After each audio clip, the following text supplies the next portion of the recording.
예배할 수 있도록 인도해 주셔서 감사합니다. 주님 영광 받아 주시고 당신의 영역을 확장시키는 주의 사람으로 살아갈 수 있도록 이끌어 주옵소서. 우리를 너무나 기뻐하시는 예수님의 이름으로 기원하옵나이다. 아멘. 안녕하세요. 네, 안녕하세요. 반갑습니다. 2023학년도 교육표를 한번 읽겠습니다. 말씀을 붙잡고 더 깊은 곳으로. 오늘 우리에게 주시는 하나님의 말씀은 요한복음 4장 26절 말씀입니다. 같이 한번 읽겠습니다. 시작. 예수께서 이르시되 내게 말하는 내가 그라 하시니라. 아멘. 오늘은 온유 시리즈 세 번째인데요. 제목 한번 읽어주세요. 시작. 깊은 욕구를 들여다보기. 세 번째가 맞죠? 기억하시죠? 네. 제가 이곳저곳 설교를 하다 보니까 이게 몇 번째인지 모르겠어요. 지금 준비하면서 이거 했던 거 아닌가 막 이런 생각 좀 했었어요. 여러분 고타마 시타르타라는 왕자가 있었습니다. 석가모니라고도 부르는데 우리 붓다죠. 이 왕자가 세상의 고통으로부터 분리돼서 왕궁에 살다가 어느 날 세상에 이제 발을 띄면서 바라보면서 깜짝 놀라게 됩니다.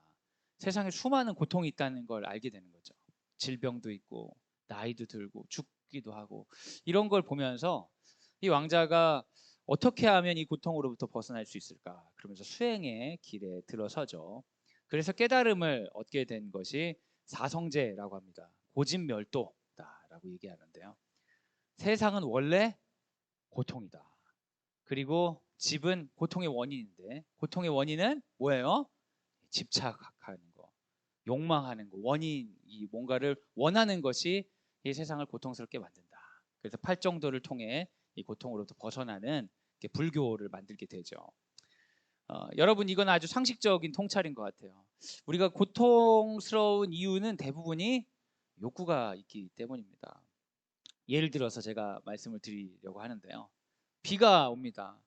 이 비가 오는 것 자체가 인간에게 고통과 기쁨이라고 말할 수는 없는데 욕구에 따라 이거 전혀 다르게 받아들일 수 있는 거예요. 비를 간절히 기다리던 농부는 이 비가 오는 걸 보고 기쁨을 느끼죠. 내 욕구와 잘 맞기 때문에요. 근데 이 가족은 우리 오랜만에 놀러 가자, 소풍 가자 하고 문을 열었는데 비가 확 오고 있어요. 아주 절망적이죠. 우리가 다양한 행사들을 지금 학교에서 진행하고 있는데 지난주 금요일 날은 초등과정 드림 한마당을 진행했습니다.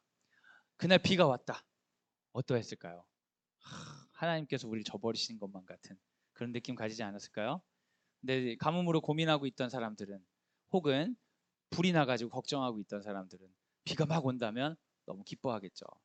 고통의 원인이 그 현상 자체에 있는 것보다 더 우리 마음과 연관이 돼 있다는 것이죠. 이런 예는 너무나 많습니다. 광성드림학교에서 다양한 수업을 해요. 그래서 다양한 수업을 했는데 발표 중심 수업을 한다고 했을 때 어떤 친구들은 기분이 좋아져요. 발표한다고 하면 벌써부터 살짝 이렇게 말 거는 애들이 있어요. 물론 초등학생들이긴 한데 누구부터 해요? 그래서 이제 바로 나다. 내가 여기 있다 이런 걸 좀 드러낸 친구가 있는가 하면 발표하는 게 너무 불편하고 좀 부끄러운 친구들은 발표 수업 준비한다고 하면 정말 최악의 수업이야 막 이렇게 생각하기도 하죠. 같은 수업 안에 앉아 있는데 어떤 사람은 그 욕구에 따라 너무 좋은 시간이기도 하고 욕구에 따라 아주 절망적인 시간이기도 합니다. 남성과 여성의 차이가 있다는 얘기가 있는데 뭐 사람마다 차이가 있는 거겠죠. 개인차가 있는 건데 어떤 사람이 그려놓은 그 장면이에요. 이 여성은 너무나 지금 슬퍼요. 왜냐하면 입을 옷이 없어요. 맨날 이 옷만 입어야 돼. 너무 괴로워. 반면 이 남성은 너무 행복해. 옷장을 보니까 일주일은 너끈히 갈 수 있을 것 같아. 그래서 너무 기쁜 거죠. 근데 객관적으로 봐서는 누가 옷이 많습니까? 압도적으로 이 여성이 옷이 많은데 욕구가 다른 거예요. 이 여성은 옷을 통해 자신의 개성을 좀 드러내고 싶고 똑같은 옷을 입는 사람인 것처럼 보이고 싶지 않은 거죠. 그러다 보니까 옷은 많지만 입을 옷이 없어요. 버리기는 뭐하지만 필요 없는 옷 같이 느껴지고 이런 이제 고통스러운 거죠. 반면 이 남성은 신체를 가릴 수만 있으면 아무 상관이 없는 거예요. 자기가 입고 있는 한 벌 그리고 입을 수 있는 한 벌이면 한 주는 더 끈입겠다. 넉넉하고 당당해지는 거죠. 실제 사한이라는 것이 아니라 내 안의 이야기들, 마음의 깊은 이야기들을 통해 세상이 천국이 됐다가 지옥이 됐다가도 하죠. 쇼핑을 할 때도 이제 차이가 있는 경우가 있습니다. 이제 이 여성분은 잘 고르고 싶은 거예요. 꼼꼼하게 잘 보고 자기뿐만 아니라 점원에게도 확인하고 함께 간 배우자에게도 확인하죠. 예쁜 것 같아? 남성분은 예쁘다, 예뻐, 사자. 이분의 욕구는 빨리 이제 고르고 이것을 벗어나고 싶은 건데, 이분은 아 그래 예뻐? 그리고 걸어놓고 다른 매장에 가는 거예요. 그럼 이 남성분은 이해가 안 가죠. 자기 욕구에 반하기 때문에. 지금 뭐 하는 짓이냐, 빨리 사야 되지 않냐. 근데 이분의 욕구는 어떤 거예요? 잘 고르는 데 있죠. 진화 심리학적으로 여성들은 타고난 쇼퍼들이라고 그래요. 남성들은 주로 사냥을 하고 여성들은 이제 열매를 채집을 하는 역할들을 감당했는데, 그때 당시 냉장고가 없잖아요. 열매라는 건 잘 골라야 돼요. 가져갈 수 있는 건 한계가 있는데 지금 못 고르면 썩을 수도 있어. 그러니까 여성들은 태어날 때부터 잘 고르는 게 진화적으로 되었다. 뭐 이런 얘기도 하더라고요. 그리고 여성들이 남자를 잘 골라야 되잖아요. 왜 잘 골라야 됩니까? 뭐 그 이유는 여러분이 더 잘 아시겠지만, 그 옛날 원시 시대에는 여성과 남성이 사랑을 나누고 아이가 생기게 됐을 때 여성은 일평생 가장 취약한 환경에 취하게 되죠. 그때 자기를 보호해줄 남자여야 되는데, 방탕하고 충동적인 남성은 이제 아이가 있을 때 자기를 떠날 수가 있죠. 그래서 여성들은 진화 심리적으로는 항상 신중하게 고르는 훈련이 되어 있다고 그러더라고요. 이제 이건 뭐 거의 소설 같은 얘기긴 하죠. 실험을 통해 알 수 있는 건 아니니까. 반면 남성들은 그 사냥을 통해 그 진화되었기 때문에 주로 관심이 없다고 그러더라고요. 이것저것에 관심이 없고 주로 자고 놀고 그러다가 사냥 이렇게 막 하고 끝나면 관심 없고, 뭐 주로 이런 패턴을 살다 보다가 보니 현대에는 이런 차이가 있다, 이런 얘기도 하는데요. 어쨌든 욕구가 다른 거예요. 어떤 사안에 따라 욕구가 다르기 때문에 같은 사안에서 느끼는 정서적 그 파도가 다르죠. 근데 누군가를 우리가 이해한다는 것, 온유하게 본다는 것은 그 사람의 연민으로 바라보는 건데, 빨리 판단하지 않고 연민으로 바라본다는 것은 그 사람의 깊은 욕구가 무엇인지를 이해하는 것이라고 할 수 있습니다. 사람들은 욕구에 따라 감정이 변하는데 욕구는 잘 표현하지 않아요. 우리가 그 투쟁 도피 반응에 의해서 빨리빨리 결정된 말들, 판단된 말들은 하지만 욕구를 잘 표현하지 못하게 돼 있어요. 그러다 보니까 인간관계에는 다양한 오해들이 있죠. 제가 하나의 예시를 만들었어요. 초등학생들, 중고등학생들 다 이 설교를 하고 이 예시를 들려주니까 갑자기 깜짝 놀라면서 우리 집 얘기인데 막 이러더라고요. 교회 가는 차에서 가족이 대화하는 상황입니다. 엄마가 소리를 치면서 얘기하는 거예요. 너 때문에 늦었잖아! 그래서 아들에게 소리를 치는 거예요. 근데 아들이 내가 뭐요? 엄마가 더 늦게 준비했잖아요. 그랬더니 아빠가 갑자기 얌전히 또 소리를 퍽 지르면서 조용히 좀 해! 교회 가는 차에서 그래야겠어! 그러니까 딸이 조용히 이러는 거예요. 아빠 그냥 빨리 가면 안 돼요? 이런 하나의 장면입니다. 각자 대화를 잘 하고 있죠. 열심히 자기 감정들을 충분하게 표현하면서 잘 대화를 하고 있어요. 그런데 뭐가 빠졌냐면 다 자기의 욕구를 얘기하고 있지 않아요. 여러분이 보기엔 자기 욕구를 얘기한 것 같이 보이지만 실제 깊은 욕구, 지금 말하는 것, 투쟁 도피 반응으로 싸우든지 도망가든지 해서 이 상황을 빨리 소거시키기 위한 자동적 반응이 아니라 진지한 깊은 욕구는 아무도 얘기를 안 하고 있는 거예요. 그래서 좀 분석적으로 이 이야기에 대해 한번 접근해 보려고 합니다. 각자의 깊은 욕구는 뭐였을까? 너 때문에 늦었잖아 얘기하는 엄마의 깊은 욕구는 이거예요. 엄마는 늦는 것이 싫어. 사실 이 얘기를 하고 싶은데 너 때문에 늦었잖아 이야기를 하게 되면 꼭 사람들이 듣기엔 엄마의 깊은 욕구는 뭐예요? 이 사건의 원인이 바로 너라는 것을 이야기하고 싶은 욕구에 차 있는 사람 같죠? 근데 사실 엄마의 욕구는 그게 아니에요. 엄마는 이 사건의 원인은 바로 너야! 너라고! 분명히 알아도! 이거를 전하려고 한 게 아니라 엄마는 늦는 게 싫어라고 얘기하고 싶은데, 이게 투쟁 도피 반응으로 가장 자기가 보기에 만만하거나 싸워야 되거나 이제 소거시켜야 되는 존재에게 이게 얘기를 해버리는 거죠. 그럼 아들은 내가 뭐요? 엄마가 더 늦게 준비했잖아요. 아들의 욕구는 이 모든 원인이 내가 아니라 엄마라고 이야기하려는 게 아니라 사실 아들의 욕구는 나는 누가 내 탓하는 게 싫어요. 내 탓하지 말아주세요라고 말하고 싶은 거예요. 하지만 이 말을 안 하고 싸우자고 달라들죠. 투쟁 반응이 올라가는 거죠. 아빠는요. 갑자기 맥락 없이 조용히 좀 해. 교회 가자 그래야겠어. 멈춰. 문 열어. 다 내려. 가지 마. 이럴 거면 예배 왜 드려? 막 약간 이런 느낌이 이제 가는 건데. 아빠의 욕구는 교회를 가지 말자는 게 아니에요. 다 입 다물고 뭐 이게 아니라 아빠의 욕구는 서로 싸우는 상황이 난 불편하다. 이 얘기를 하고 싶은데 말은 이렇게 나오는 거죠. 여기 딸의 욕구는 제가 상상했어요. 아빠 그냥 좀 빨리 가면 안 돼요? 야, 이 딸은 사실 친구랑 앞에 앉기로 약속을 해서 일찍 가야 돼. 근데 친구랑 약속해서 빨리 가야 된다는 얘기를 하지 않고 아빠 비유를 맞추는 거예요. 왜냐하면 지금까지 아빠의 경향상 한번 터지기 시작하면 그때부터 이제 주일 설교보다 더 폭발적인 그 불꽃의 설교와 갑자기 으름장과 여러 가지가 생기기 때문에 비유 맞춰서 빨리 끝내고 싶다. 인간아 그만 좀 해라. 이런 거를 이제 아름답게 표현하려고 하는 거죠. 근데 여러분 보세요. 대화를 하고 있어요. 뭔가 요구하는 것 같고 뭔가 자기 이야기를 하는 것 같지만 아무도 욕구를 표현하지 않고 있어요. 실제로 나의 말이 욕구를 이루는데 도움이 되지 않는 경우가 있어요. 부모님들이 아이의 어떤 상황이 너무 안타까워서 혼을 내잖아요. 근데 저는 전하고 싶은 건 나는 네가 이런 어려움에 빠지지 않았으면 좋겠다. 네가 이렇게 하면 좋겠다가 욕구인데 전달되는 건 넌 진짜 문제가 있는 아이구나. 우리 가정의 제일 큰 문제의 원인은 바로 너인 것 같다. 그런 게 전달되는 거예요. 근데 사실 부모님이 진짜 전하고 싶은 건 그게 아니에요. 그런 표현을 해서라도 그 아이가 어려움부터 벗어났으면 좋겠는 거예요. 그 습관을 정리했으면 좋겠는 건데 아이는 그 얘기를 듣고 내가 문제가 있다는 얘기야? 그러면 뭐 엄마는 완벽해? 하면서 사실 아이가 듣고 싶은 얘기는 문제 있다는 얘기는 안 듣고 싶은 거예요. 나도 도움이 필요해요. 이런 얘기를 해야 되는데 반항적으로 얘기하죠. 말하기 어려우면 이제 들어가 버리고요. 실제로 여러분 우리가 온유한 삶을 살기 위해서는 연민을 가지고 판단하지 말아야 되는데 그러기 위해서는 나는 도대체 어떤 욕구가 있지 지금? 그리고 저 사람은 어떤 욕구가 있지? 욕구에 관해서 서로 읽어줄 때 실제 온유가 가능합니다. 어떤 사람들은 도덕적인 생각으로 계속 타인을 맞추라고 그래요. 우리 교회 다니는 분들이 그런 분들이 많더라고요. 그러다 보면 이제 애들이 강박증 걸리는 거예요.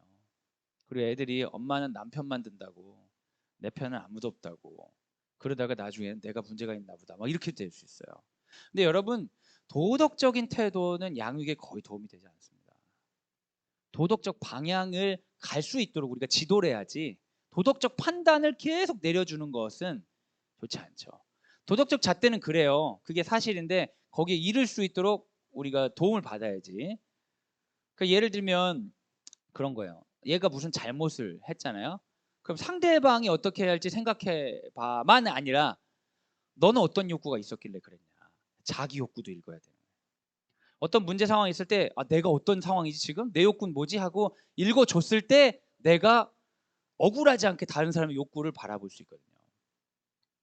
그래서 제가 예시로 이 자기의 욕구와 상대의 욕구를 읽어내는 대화는 어떤 식이냐 한번 제가 한번 이제 만들어 왔어요. 너 때문에 늦었잖아. 교회 갈 때 엄마가 얘기할 때 엄마의 욕구는 엄마는 늦는 것이 싫어요. 근데 이때 이 얘기를 듣는 아들은 아마도 이런 욕구가 있을 거예요. 휴일 아침에 일어나기 힘들겠지. 이게 사실인지 모르지만 엄마가 이 정도는 읽을 수 있어요, 없어요? 있죠. 이것도 못 읽는 엄마는 소시오패스예요. 네가 힘든 게 뭐가 있어? 거의 소시오패스죠. 그런 사람은 이제 대화가 아니라 피해야 되는 거예요. 피해야 되는 거예요. 상식적이면 이 정도는 읽을 수 있거든요. 예상이 틀릴 수도 있지만. 그럼 이제 이걸 가지고 나의 욕구와 너의 욕구를 가지고 말을 한다면 이렇게 말을 했어야 되는 거예요. 엄마는 늦으면 마음이 힘들어. 사람들 보기에도 민망하고 불편해. 그 시간이 5분 남았는데 옷도 안 입고 있는 널 보니까 엄마가 속상했어. 너도 일요일 아침 힘들겠지. 노력하는 거 아는데 함께 가야 하니까 5분 전에 옷은 다 입으면 좋겠어. 사실 엄마가 하고 싶은 말이 이거야. 이 말을 하고 싶은데 뭐라고 말해요? 너 때문에 늦었잖아. 근데 여러분, 사람이 제가 말씀드렸죠. 하루 내내 누구만 생각한다고요? 자기만 생각하잖아요. 근데 엄마들이 너무 신기해. 이렇게 말해놓고 이 마음을 아들이 이해할 거라고 생각하는 거예요. 너 때문에 늦었잖아. 그러면 나는 이 속으로 이런 마음을 가지고 얘기했기 때문에 애 반응이 죄송해요. 저 빨리 준비할게요. 이럴 거라 기대하는데 뭐요? 엄마가 더 해주잖아요. 이러면 세상에 애가 내가 이런 마음을 가지고 있는데 이걸 이해를 못하네 하면서 너무 억울해하는 거죠. 근데 아들은 하루 내내 누구 생각만 해요? 아들 생각만, 지 생각만 해. 아들의 상황은 내가 뭐요? 엄마가 더 늦게 준비했잖아요. 얘기할 때 아들의 욕구는 나는 누가 내 탓하는 게 싫어요고, 아들이 예상할 수 있는 엄마의 욕구는 엄마가 늦는 거 싫겠죠. 이 정도는 예상할 수 있잖아요. 우리 애들도. 이것도 못하면 걔는 진짜 피해야 되는 아이예요. 피해야 되는 아이예요. 마음속에 이런 게 있잖아요. 엄마가 갑자기 내 탓하는 것 같아서 화가 나요. 나도 이렇게 일찍 일어나는 거 힘든데 노력하는 거예요. 엄마가 늦는 거 싫겠죠. 나 때문에 늦는다고 생각할 수 있어요. 그런데 저는 탓하는 느낌 받아서 빨라지진 않아요. 차라리 15분 전에 몇 분 남은 또 이야기해 주시겠어요? 마음으로는 이런 말을 하고 싶어요. 근데 뭐라고 얘기하냐? 너 뭐요? 엄마가 더 늦었잖아요. 이렇게 얘기하면서 아들은 자기 마음속에 이거를 엄마가 다 이해할 거라고 생각해요. 왜? 24시간 내내 지 생각만 하기 때문에. 그러니까 여러분, 사람이 대화가 잘 되겠어요? 안 되겠어요? 안 돼요. 안 된 이유는 되게 명확해요. 24시간 내내 지 생각밖에 안 하거든요. 그러니까 자기는 너무 이해가 잘 되는 거야. 나의 모든 행동은 남들이 그게 범죄라고 하든 남들이 뭐라고 비난을 하든 너무너무 이해가 잘 돼.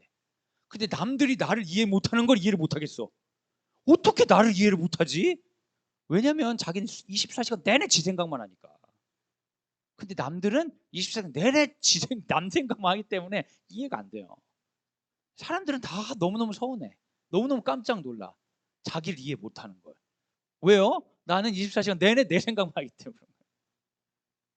그런데 여러분, 그런 유아적인 생각으로부터 벗어나지 않으면 끊임없이 사람들과 투쟁하며 살아야 됩니다. 아빠는 이 상황에서 갑자기 불받는 거죠. 아이들이 아빠는 시한폭탄이다 이런 친구들이 있는데 우리 집만 그런 게 아닌가 봐요. 애들 입장에서는 맥락 없이 터진대. 아빠가 팍 성질 나는데 애들이 신기하게 생각하는 거야. 무슨 일이 있었을까 저 안에 아이들이. 아빠는 또 폭발할 때 좀 강력하잖아요 주로. 엄마는 이제 자주 폭발해 있는 상태고 아빠는 가만히 있는 것 같지만 펑 터지고 핵폭탄 같죠. 아빠의 욕구는 난 서로 싸우는 상황이 불편해. 아빠가 이해할 수 있는 건 다질 아침부터 마음이 안 좋을 수 있어. 이 정도는 이해할 수 있겠죠 아빠도. 그래서 이런 얘기를 원래 아빠는 하고 싶은 거예요. 난 좁은 공간에 싸우는 소리가 들리면 마음이 불안해. 조금 늦기도 했고 너도 엄마 잔소리 들어서 마음이 모두 안 좋을 거야. 그런데 이런 대화가 내 마음도 힘들어져. 가는 동안 잠깐 침묵하면서 가면 좋겠어. 이 얘기를 하고 싶은데 이런 얘기가 사실 머릿속에 떠오르진 않거든요. 그래서 이거를 효과적으로 하기 위해 투쟁적 반응으로 조용히 해! 또 교회다 가는 길이잖아요. 또 이래가지고 우리가 예배드리는 게 무슨 의미가 있어? 갑자기 또 심한 분은 내려 집에 가 그냥. 그러면서 아빠는 마음속으로 아빠 이런 마음을 사람들이 다 이해할 거라고 생각해. 하지만 이제 가족 안에서 아빠는 이미 사이코패스가 되어버렸죠. 저 미친 새끼 또 지랄이다 이렇게 되는 거지 다. 딸아이는 아빠 그냥 빨리 가면 안 돼요? 웃으면서 얘기했겠죠. 안타까워 이런 애들은. 얘 욕구는 친구랑 앞에 앉기로 약속해서 일찍 가야 해. 아빠 이런 상황에서 운전에 집중하기 힘들겠죠. 아빠 정도는 이해할 수 있어요. 얘기하는 거예요. 아빠가 좀 소리치니까 좀 무섭고 오늘 친구랑 앞에 앉기로 약속 일찍 가야 하는데 더 늦어질까 봐 걱정돼요. 아빠도 이런 상황에서 운전에 집중하기 힘들 것 같아요. 그래도 아빠가 안전하게 운전해야 하니까 차분하게 운전 부탁드릴게요. 이런 말을 하고 싶은 거예요. 근데 그런 말을 못하죠. 그러니까 여러분 지금 대화를 했잖아요. 가족끼리 교회 가는 버스에서 대화를 쭉 했어. 그리고 각자 자기 마음을 이해할 거라고 생각해. 근데 반응을 보니까 아무도 이해를 못해요. 다 기분이 나빠서 가는 거예요. 그리고 교회에 도착을 합니다. 문이 열리고 서로 형식적인 잘 가, 뭐 이따 봐. 각자 흩어지죠. 다시 만날 때 어색하고. 아무 일 없었던 것처럼 말을 시작해요. 뭐 먹었어? 그러니까 서로 욕구가 있는데 욕구를 해소하지 않고 지나간 일들이 누적되다 보면 나중에는 말을 하고 싶지가 않아져요. 알아서 내려놓죠. 근데 여러분 그거 생각하셔야 돼요. 상대방은요 내 마음을 몰라요. 이해하길 기대하는 것이 잘못된 생각이에요. 나는 24시간 내내 내 생각하니까 식구들이 날 이해할 거라고 생각하는데 이것도 이해를 못하는 걸 보니까 나를 무시하는 거야. 이것도 이해를 못하는 걸 보니까 나를 함부로 대하는 거야. 그러면서 2차 가해를 스스로 당하는 거거든요. 근데 여러분 나를 이해해주고 내가 내 자신을 이해해주고 타인을 이해하고 말하는 연습을 하지 않으면 우리 서로 이해하기 어려워져요. 예상하고 피하게 되죠. 이런 상황이면 아빠가 화내더라. 그러니까 우리 버스 타고 가자. 예상하고 피하는 거죠. 근데 사실 아빠 마음은 그런 게 아니에요. 가족들도 너무 사랑하고 잘 하고 싶은 거예요. 엄마 마음도 그런 게 아니고. 그러니까 다들 너무 억울해지는 거예요. 나중에는. 나의 말이 욕구를 이루는데 도움이 되지 않는 경우가 많습니다. 그래서 어떤 말이 떠오르는지를 알아채야 돼. 어떤 상황에서 아까 제가 거친 욕설을 좀 했는데 저 사이코패스 또 지랄하네. 이런 말은 내가 깊은 사고를 통해 나오는 거에 자동적으로 떠오르는 거예요. 자동적으로 떠오르는 거죠. 욕을 여러분이 평소에 잘 안 하시잖아요. 뭐 하실 수도 있겠지만 안 할 것 같은데 운전하다 보면은 갑자기 막 차가 끼어들거나 그러면은 욕을 내가 평소에는 안 하지 전혀 안 하지만 자동적으로 아 씨발 뒤져버리 뒤절 씨발 막 이런 말들이 막 나온단 말이에요. 우리가 대화할 땐 쓰지 않아. 근데 자동적으로 이런 게 나올 때가 있어요. 그게 뭐냐면 투정 도피 반응에 대한 빠른 판단이에요. 빠른 판단이 딱 올라요. 제가 나 무시하나? 방금 그 눈빛 뭐야? 뭐 이런 게 빨리빨리 온다고요. 그거는 깊은 사고를 통해서 결론 난 게 아니라 자동적으로 우리가 인간이라는 존재를 가지고 있기 때문에 생존하기 위해서 자동적으로 떠오르는 거예요. 근데 그거를 그대로 따라가면 현대인은 생존에 불리해져요. 원시인들은 그게 생존에 유리했죠. 사자인가? 튀자. 뭐야 저거 잡아야지. 내가 사냥해 먹지. 원시인들은 그게 생존에 유리했는데 현대인들은 그게 생존에 불리해져요. 특별히 관계에 있어서 아주 어려워지죠. 그래서 뭔가 이게 탁 떠오른단 말이에요. 그걸 알아채는 거예요. 알아채고 그걸 관찰해주고 이 욕구를 읽어주는 거예요. 막 욕이 막 나와. 막 가족들인데 저 미친 새끼 또 개지랄이네. 막 확 나왔어. 그러면 내가 이제 마음을 읽어주는 거예요. 내가 지금 엄청 화났구나. 내가 되게 지금 짜증났구나. 하면서 내가 나를 알아채주고 내 욕구를 알아주는 거죠. 야, 되게 힘들구나 내가 지금. 알아채주고 저 사람의 욕구는 뭘까 생각해 보는 거예요. 근데 이런 생각을 하면 전두엽을 쓰기 때문에 지금 자동적인 사고는 주로 변연기에서 올라오거든요. 갑자기. 근데 전두엽을 많이 쓰면 이게 좀 내려가요. 뇌가 스위치해서 쓰거든요. 이것 썼다 저것 썼다 하기 때문에 생각하고 그 사람 욕구가 뭐지? 그리고 생각하면 되게 불안한가 보구나. 제가 그래 저런 행동하나? 이렇게 욕구를 양쪽 읽고 나면 훨씬 온유하게 우리가 대할 수 있는 거죠. 그게 연민이에요. 다른 사람을 연민을 가지고 본다는 건 아유 저 불쌍한 인간 저래 갖고 어떻게 살겠노 이렇게 보는 게 아니라 저 사람은 어떤 욕구 때문에 고통스러워하고 있고 나는 어떤 욕구 때문에 고통스러워하고 있는지 자신이 품고 있는 욕구로 인한 고통을 공유하는 게 연민이죠. 그래서 모든 인간은 도움이 필요한 거야. 그런 마음으로 대하는 거죠. 마샬 로젠버그가 그래서 비폭력 대화로 관찰, 느낌, 욕구, 부탁을 사용하라고 이야기했습니다. 제가 전에 말씀드린 것처럼 연민을 가지고 판단하지 않고 깊은 욕구를 중심으로 이야기하지 않고 이것만 이용하면 이거 가지고 충분히 사람 기분 나쁘게 할 수 있다고 말씀드렸죠? 기억나시죠? 너희들이 그렇게 떠드는 걸 보니까 아주 불쾌해. 난 너희들이 조용했으면 좋겠어. 닥쳐줄래? 뭐 이렇게 된다고 그랬잖아요. 욕구를 그 사람의 욕구가 어떨지 그 내 욕구가 어떨지를 관찰하면서 봐야지 비폭력 대화는 이제 완성될 수 있습니다. 그래서 제가 이제 임의로 그 상황을 해봤어요. 제가 설교자 입장에서 설교를 하는데 이제 학생들이 떠들고 딴짓하고 막 이러는 거죠. 근데 이제 어른들도 딴짓하고 막 자고 막 이럴 수도 있잖아요. 그래도 기분 나쁜데 어른들은 사회적 제가 체면이 있기 때문에 성질 안 내는데 애들이 그럼 제가 막 화낸단 말이에요. 지도 차원에서 화를 내는데 뭐 이런 거예요. 예배 시간에 자고 떠드는 학생을 보고 목사님 말했다. 자 그만해 집중하세요. 너 자지 말고 일어나. 탁 이렇게 하는 거죠. 그리고 탁 이렇게 관리를 하는 거예요. 근데 이거는 이제 순간적으로 너무 화가 나가지고 이렇게 한다면 이걸 비폭력 대화식으로 표현하면 이렇게 표현할 수 있을 거예요. 관찰, 느낌, 욕구, 부탁인데 한번 따라해 주시겠어요? 관느 욕부. 좀 어감이 좀 이상하죠? 네, 네. 관느 욕부. 하나씩 한번 해보세요. 관은 뭐예요? 관찰. 느는 느낌. 욕은 욕구. 부는 부탁. 상대방에 대한 연민을 가지고 빠른 판단을 의지하지 않고 나와 그 사람의 욕구가 무엇인지 생각하면서 말을 하는 거. 관느 욕부로 한번 해본 거예요. 너희들이 설교 시간에 졸고라 떠드는 것을 보면 관찰한 거죠. 이건 실제잖아요. 화가 나기도 하고 서운하기도 해. 근데 여기서 관찰이 아니라 판단하는 사람은 너희들은 지금 목사님 무시하고 있어. 그럼 이제 끝나는 거예요. 이제 대화할 수가 없죠. 관찰하고 느낌을 얘기하고 그다음 욕구가 중요해요. 나는 학생들이 긍정적으로 변하기를 기대하면서 설교를 작성하거든. 너희도 아침에 이런 설교 듣는 거 어려울 수도 있고 지루할 수도 있어. 그래서 이제 부탁하는 거죠. 그래도 우리가 예배한 시간이니까 졸리면 자리에서 일어나서 뒤로 가거나 필기를 해서 노력하는 모습 보여줄 수 있을까? 이런 식으로 얘기하고 대화하면 이제 그 비폭력 대화를 할 수 있다는 거죠. 근데 여러분 화가 나는데 이런 얘기 할 수 있겠어요? 아까 그 투쟁 도피 반응의 문장은 주로 짧죠. 네.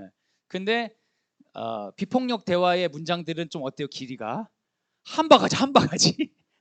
근데 지금 교회 가는데 늦어가지고 다 화가 나 있는데 한 바가지씩 천천히 앉아가지고 얘기할 수 있을까 없을까요? 없어요. 그걸 위해서는 자기를 돌봐야 되는데 그 자기 돌봄에 대해서는 다음 시간에 말씀드리도록 하겠어요.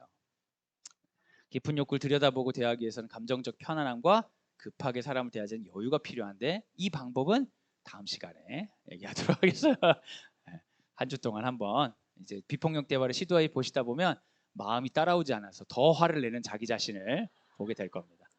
잠깐만 지금 관찰 중인데 너무 화가 난다 막 이렇게 약간 이런 잘 안 되실 거예요. 약간 이런 거 있죠. 이제 기도하러 가가지고 주님 저 사람을 용서해 하게 해주세요. 저 사람 어떤 나쁜 짓을 했고 어떤 나쁜 녀석이고 나에게 어떠고 했고 이러면서 기도하면서 마치 이제 저주를 표현하는 것처럼 마음이 정돈되지 않으면 방법들은 다 날아갑니다, 여러분.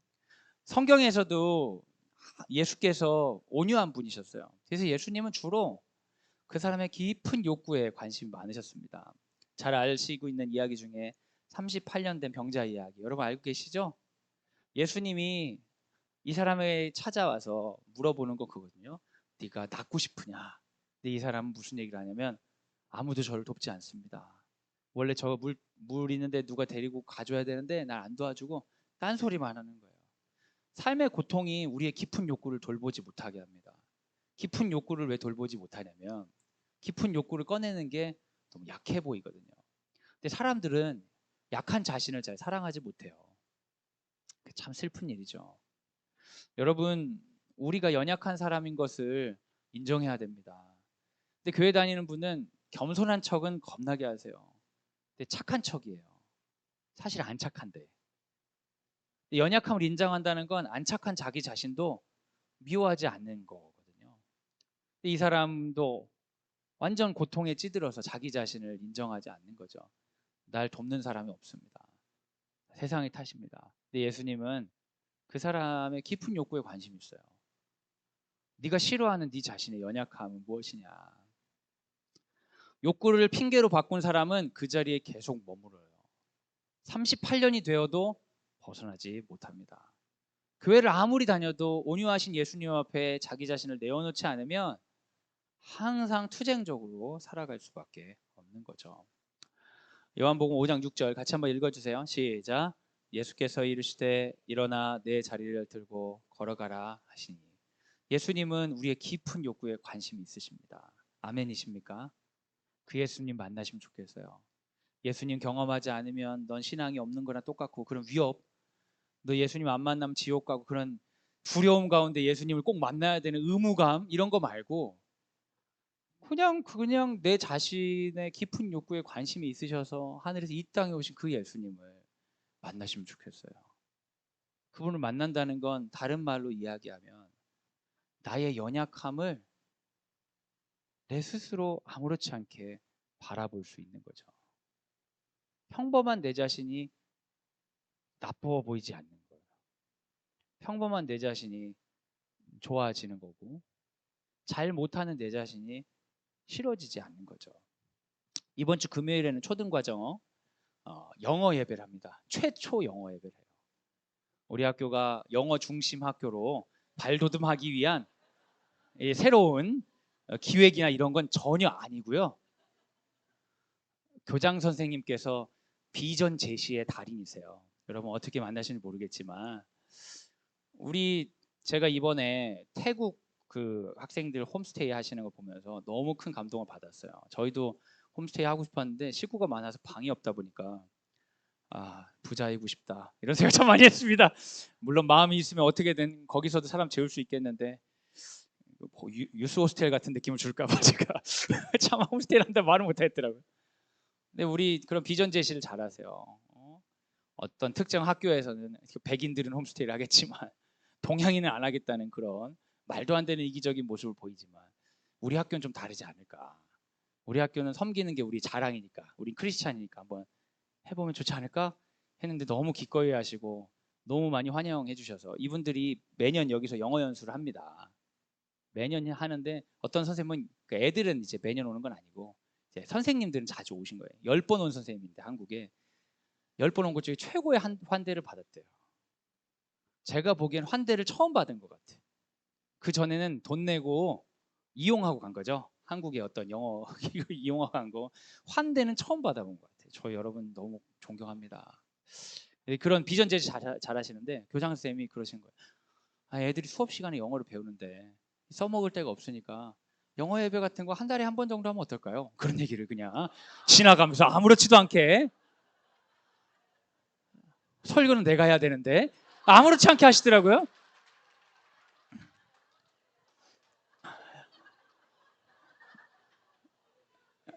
근데 제가 대학원도 나오고 영어 공부도 열심히 했고 수능도 열심히 봤지만 하지만 영어책 거의 전공 서적 말고 거의 까막눈이고요. 영어로 제가 문장을 만들어서 써본 일이 없어요. 말은 돈 있을 때만 할 수 있고요. 물건 살 때만 할 수 있는데 네, 그런 얘기를 하시는 거예요. 근데 제가 좀 그런 게 있습니다. 저희 초대 이사장님께서 저한테 하신 미션이 있어요.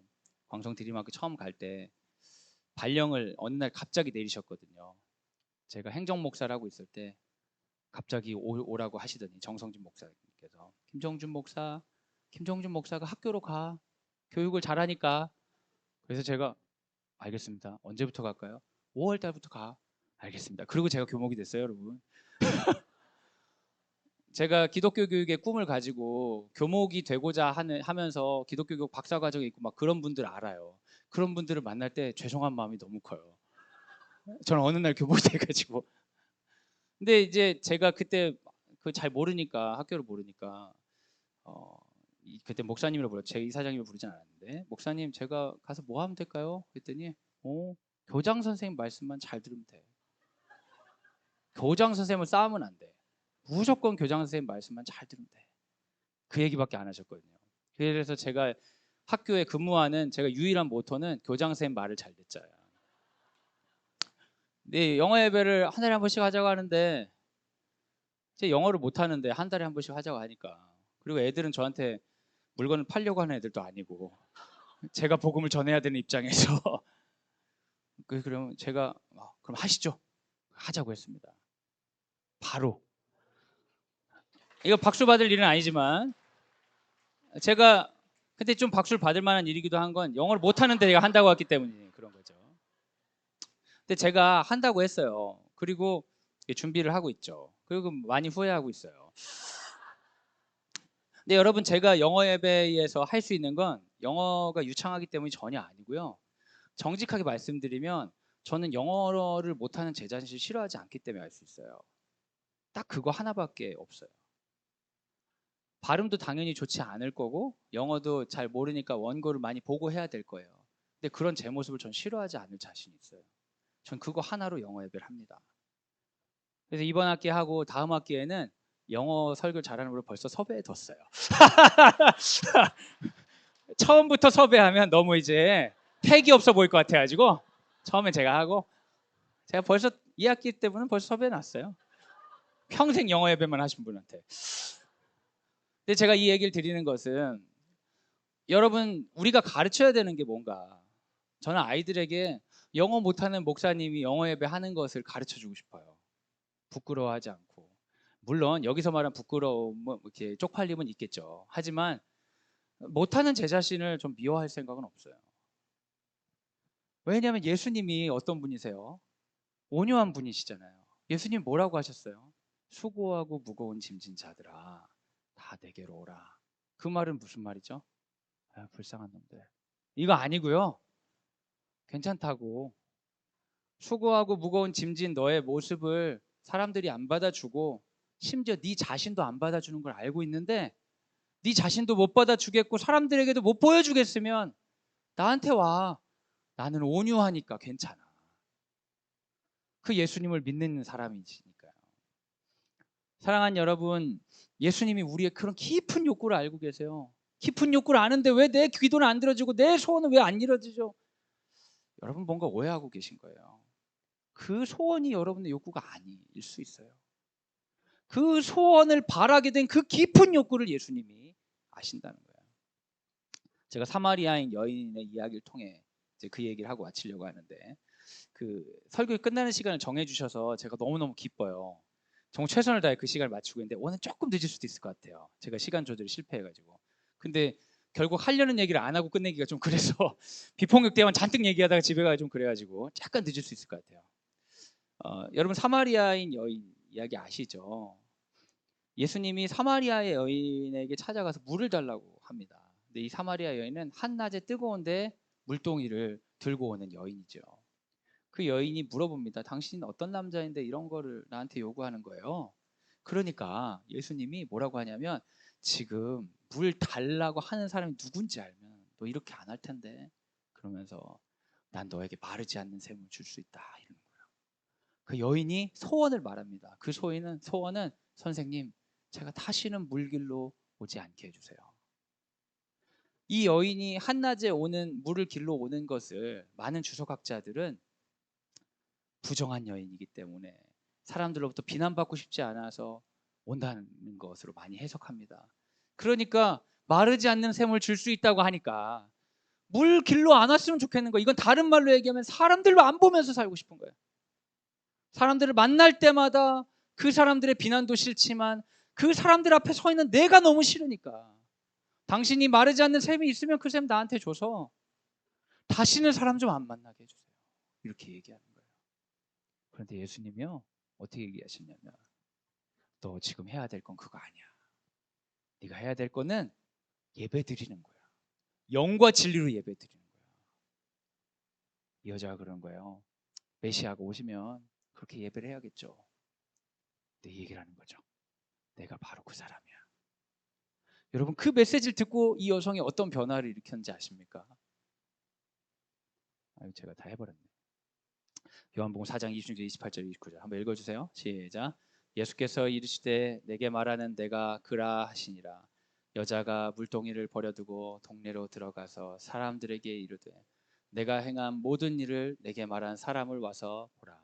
이는 그리스도가 아니냐 하니.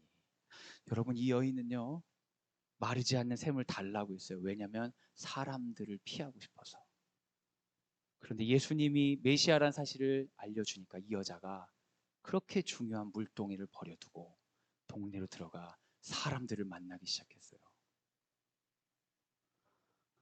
이 여인은 사람들이 너무나 싫어서 그 사람들을 만나지 않아도 되는 삶을 기도했지만, 예수님은 그 사람들 앞에 직접 들어갈 수 있는 삶을 선물로 주셨어요. 정말 깊은 욕구를 하셨거든요. 그 여인이 남편이 5이 있을 수도 있어요. 그 여인이 행실이 나쁠 수도 있어요. 평가가 나쁠 수도 있어요. 자기 자신을 미워할 수도 있어요. 그런데 그러한 자기 자신을 사랑할 수 있는 이유가 되어 주셨어요. 세상에 이 마을에 수많은 사람이 있는데 나는 너를 만나러 왔다. 모든 사람이 피해서 이 한낮에 물을 길러오는 너를 만나러 왔다. 내가 그 사람이다. 넌 지금 예배하면 된다. 그 말이 그 여인의 깊은 욕구를 만족시켰던 거죠. 그렇군요. 저는 이런 사람이지만 당신은 나에게 오셨군요. 그래서 내가 다른 사람 만날 수 있군요. 많이 준비한 줄 알았는데 끝났네. 시간 맞춰서 할 수 있을 것 같은데. 사랑하는 여러분, 우리 같이 한번 자기를 돌아봤으면 좋겠어요. 우리가 온유 시리즈 설교를 하면서 여러분 어떤 마음이 드시는지 모르겠습니다. 여러분이 자녀들에게 어떻게 온유함을 가르치셨는지 모르겠어요. 우리가 좀 더 바른 사람이 돼야 되고 좀 더 옳은 일을 해야 된다고 강박적으로 우리를 몰아세우는 일은 없었는지 모르겠습니다. 그런데 여러분, 예수님은 우리에게 그러지 않으셨습니다. 예수님은 오히려 우리에게 와서 쉬라고 하셨습니다. 나는 온유하니까 와서 쉬어라. 그 은혜를 받은 사람들이 남들에게 환대할 수 있는 것이죠. 이번에 그 태국에서 학생들이 왔을 때 첫 번째 그리팅을 누가 했냐면 우리 고등학교 1학년 학생들이 했습니다. 너무너무 신기하게 고등학교 1학년 학생들이 또 태국으로 선교 가지 않겠어요? 태국으로 선교 가는데 태국 학생들이 어떻게 오게 된다니까. 잘 됐는데 이 친구들이 너무너무 잘했다고 선생님들이 칭찬이 잦아요. 근데 이 친구들이 잘한 이유가 입학하기 전에 일본에 가서 일본 학교 학생들에게 엄청 환대를 받아본 거예요. 애들이 아이디어를 내는 거예요. 거기 이름을 써서 이렇게 하던데요. 환대를 받아본 그 즐거움에 피해의식이나 열등감 없이 태국에 있는 아이들을 받아준 거죠. 만약 우리가 온유할 수 있다면 그 이유는 우리 예수님을 만났기 때문입니다. 온유해야지 착한 사람이거나 그래야 인정받을 수 있기 때문이 아니라 예수님이 우리를 온유하게 받아주셨기 때문에, 영어를 못하는 영어 설교자도 괜찮다 하시기 때문에, 당당하게 그 자리에 서 있어도 되기 때문에, 남편이 다섯 있었던 그 여인이 사람들 앞에 뛰어갈 수 있도록 만들어주시는 그 예수님과 깊은 만남을 우리 이 시간 좀 간절히 구합시다. 함께 기도할 때 주님, 수고하고 무거운 짐진 자 내게 오라고 하신 그 주님을 느끼게 하여 주옵소서. 온유해져야 된다는 의무감이 아니라 더 깊이 당신의 음성을 듣게 하여 주시고 더 치열하게 당신과 동행하게 하여 주옵소서. 그 성령의 온유함이 우리를 충만하게 채우게 하여 주옵소서. 이 시간 함께 기도하도록 하겠습니다. 같이 기도하겠습니다.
자녀들이 원하는 것들이 있습니다. 하지만 우린 부모입니다. 부모는 원하는 것을 이루어주는 소원수리가 아닙니다. 때로는 원하는 것을 막아야 될 때가 있고요. 때로는 어려운 자리로 이끌어야 될 때가 있습니다. 예수님께서 모든 사람의 소원을 들어주신 것이 전혀 아닌 것처럼 우리도 그 아이들의 영혼이 주 안에서 그 깊은 욕구가 해소되길, 예수 안에 해소되기를 기대해야 될 것입니다. 이 시간 기도할 때에 주님, 우리에게 온유한 영을 부어주셔서 자녀들을 온유하게 대하게 하여 주시고 눈앞에 있는 걸 넘어서 하나님께서 그 아이에게 채워주고자 하시는 그 깊은 욕구로 나아갈 수 있도록 우리의 양육을 사용하여 주옵소서. 부족한 아버지와 어머니를 사용하여 주옵소서. 이 시간 함께 기도하도록 하겠습니다. 같이 기도하겠습니다.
교사들을 위해 기도하기 원합니다.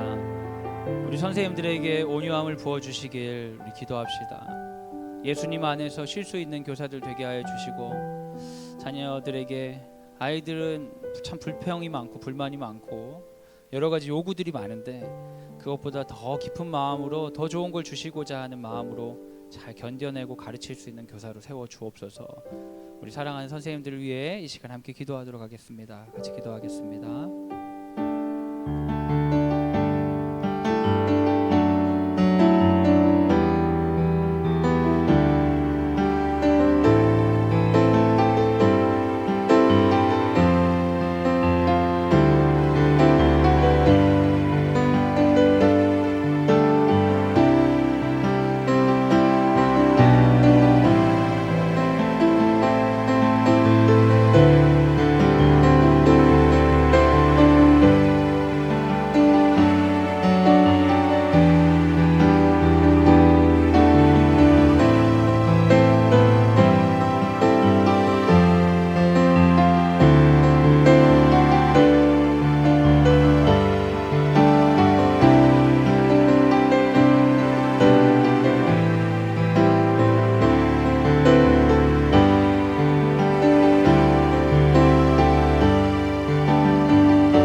일정들을 위해서 기도해 주시기 바랍니다. 우리 중등과정이 우리 땅 밟기 3박 4일로 떠났습니다. 원래 중3 정도 되는 학생들은 허세를 부리면서 야 이거 아무것도 아니야 막 이렇게 얘기를 해야 되거든요.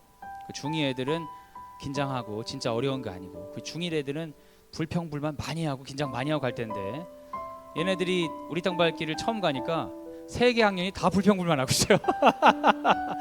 이런 건 처음 봤어요. 제가 전부 다 불안에 떨고 있어요. 괜히 짐이 무겁다는 둥, 뭐 안 씻으면 어떻게 견디냐는 둥. 그래서 1학년 애들 이런 얘기하고 2학년 3학년이 달래고 이렇게 가면서 막 허세도 부리고 막 영웅담도 나오고 막 어떤 선배가 어쨌든 이렇게 나와야 되는데, 중학교 1학년 애들만 지금 막 120명 데리고 선생님들이 가시는 거예요. 선생님들 표정이 어둡습니다. 기도가 많이 필요해요. 근데 그 아이들도 제가 중3 애들 중에 어떤 애들 얘기를 해보니까, 아니 중3인데 분위기는 중1이다 그랬더니 어떤 애가 그래요. 아니 우리가 몸만 컸지 언제 해봤냐고요. 이게 사실 새로운 일들 다 두려운 일이죠. 두려운 일 하다 보면 변명하고 싶고요. 변명하고 싶고 불평하고 싶어요. 왜냐하면 못하는 내 자신이 싫으니까요. 선생님들 원망하고 막 프로그램 원망하고 날씨 원망하고 이렇게 되게 쉬운데 너무 좋은 기회인 것 같습니다. 코로나 시기에 산에 가지 못했던 친구들은 불평할 기회도 없었어요. 제가 같이 기도할 때 중등과정 아이들이 합력하여 선을 이루시는 우리 사랑하고 키우신 주님 경험할 수 있도록 기도해 주시기 바랍니다. 초등과정 우리 학부모님들과의 면담 진행하고 있는데요. 아이들의 이야기 들을 때 때때로는 아프기도 하고 때때로는 힘들기도 하지만 주님께서 넉넉한 마음 주셔서 아이를 투명하게 보고 함께 협력할 수 있는 마음 주시도록 기도해 주시기 바랍니다. 고등과정 매 순간이 시험입니다. 공부할 것들이 있고 또 모의고사 앞두고 긴장하는 친구들도 있고요. 아이들이 잘 감당할 수 있도록 세상의 시험 가운데 하나님의 길을 잘 배워갈 수 있도록 각 교육과정 가운데 기도해 주시기 바랍니다. 우리에게 참 선물같이 찾아온 태국 그 홈스테이 왔던 친구들이 이제 돌아가는 여정 가운데 있는데 안전히 잘 돌아갈 수 있도록 우리가 나그네를 환영함으로 또 함께 기도해 주시기 바랍니다. 이 시간 같이 기도하겠습니다.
시간 기도와 축도로 예배를 마치도록 하겠습니다. 하나님 감사합니다.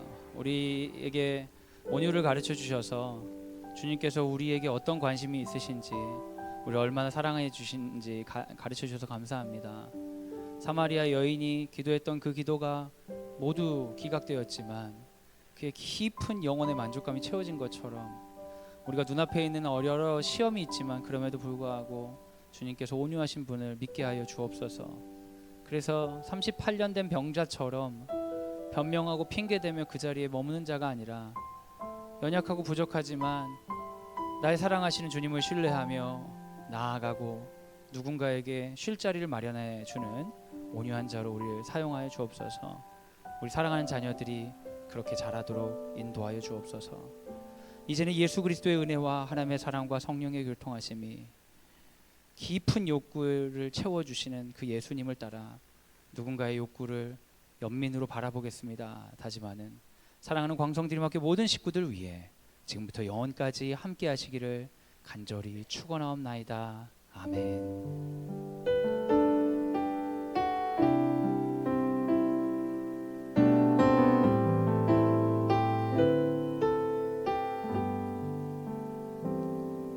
하나님께 영광의 박수를 올려드리겠습니다.